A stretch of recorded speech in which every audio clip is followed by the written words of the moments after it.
ঠাকুর শ্রী রামকৃষ্ণ দেবের সংক্ষিপ্ত জীবন কাহিনী। 1836 খ্রিস্টাব্দের 18ই ফেব্রুয়ারি 1242 সনের ফাল্গুনী শুক্লা দ্বিতীয়া তিথিতে পশ্চিমবাংলার হুগলি জেলায় অবস্থিত কামারপুকুর গ্রামে অতি দরিদ্র ব্রাহ্মণ পরিবারে সরলতার প্রতিমূর্তি শ্রীমতী চন্দ্রমণি দেবীর গর্ভে শ্রীরামকৃষ্ণ দেবের আবির্ভাব ঘটে। তেজস্বী সত্যনিষ্ঠ পিতা শ্রীযুক্ত ক্ষুদিরাম চট্টোপাধ্যায় তীর্থ ভ্রমণকালে গয়াধামে শ্রী গদাধরের স্বপ্ন আদেশ লাভে ধন্য হন।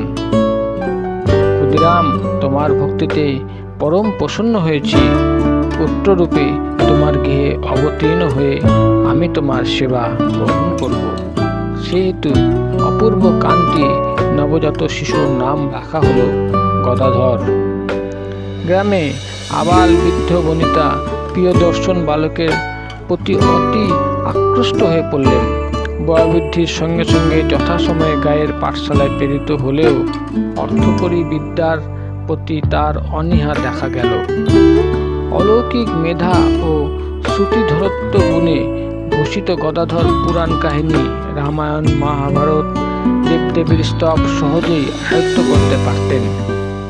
সঙ্গীত, চিত্রকলা, যাত্রা অভিনয়, ক্রীড়া কৌতুক বা পান্থনিবাসে সাধুসঙ্গে গদাধরের সময় কাটতে লাগল। তার সুধাকণ্ঠে কথকতার পুনরাবৃত্তি শুনে সকলে মুগ্ধ হয়ে যেত। মাত্র 7 বছর বয়সে পিতৃবিয়োগ ঘটল। পিতার অভাবে বালক চিন্তাশীল ও নির্জন প্রিয় হয়ে উঠলেন। গৃহদেবতার পূজা, ধ্যান ও কীর্তনাদিতে তন্ময় মন ভাব সমাধিতে লীন হয়ে যেত, কিন্তু পড়াশোনায় অনুরাগ বৃদ্ধি দেখা গেল না।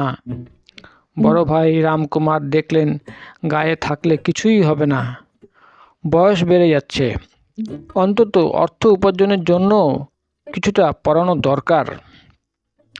কলকাতার ঝামাপুকুরে রামকুমারের চতুষ্পাঠী ছিল, সেখানে নিজের কাছে রেখে পড়াবেন বলে নিয়ে এলেন ছোট ভাইকে। কিন্তু গদাধর বেঁকে বসলেন। চালকলা বাঁধা বিদ্যে আমি শিখতে চাই না, আমি চাই এমন বিদ্যে শিখতে যাতে জ্ঞানের উদয় হয়ে মানুষ বাস্তবিক কৃতার্থ হয়। ছোট ভাইয়ের মনের খবর রামকুমার রাখতেন না। একজন প্রবীণ সংসার ক্লিষ্ট অভিভাবকের পক্ষে ভবিষ্যৎ ধর্ম সংস্থাপকের ভাষা বোঝা সম্ভব নয়। এদিকে আরেকটি ঘটনা প্রবাহ রামকুমারের জীবিকা অর্জনের নতুন পথ খুলে দিল।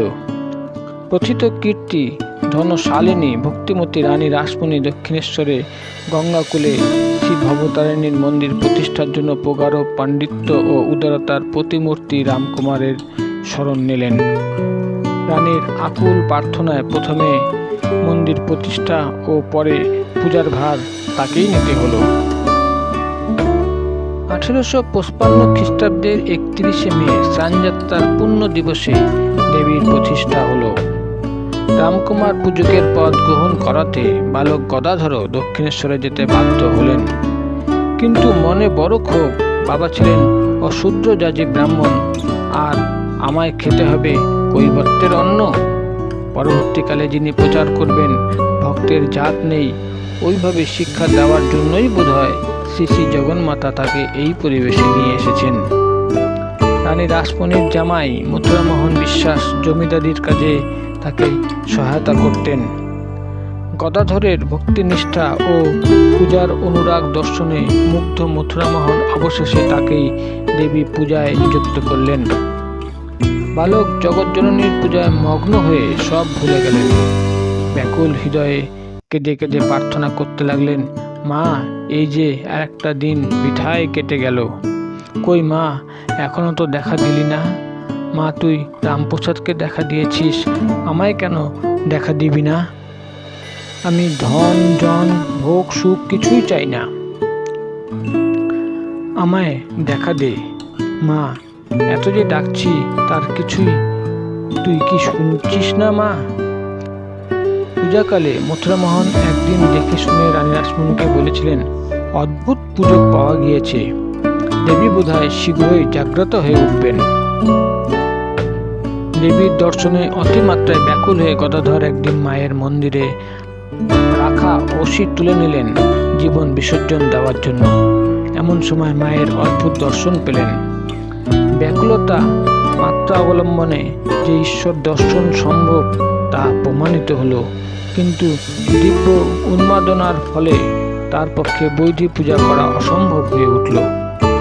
এই খবর শুনে জননী চন্দ্রা দেবী তাকে কামারপুকুরে আনালেন।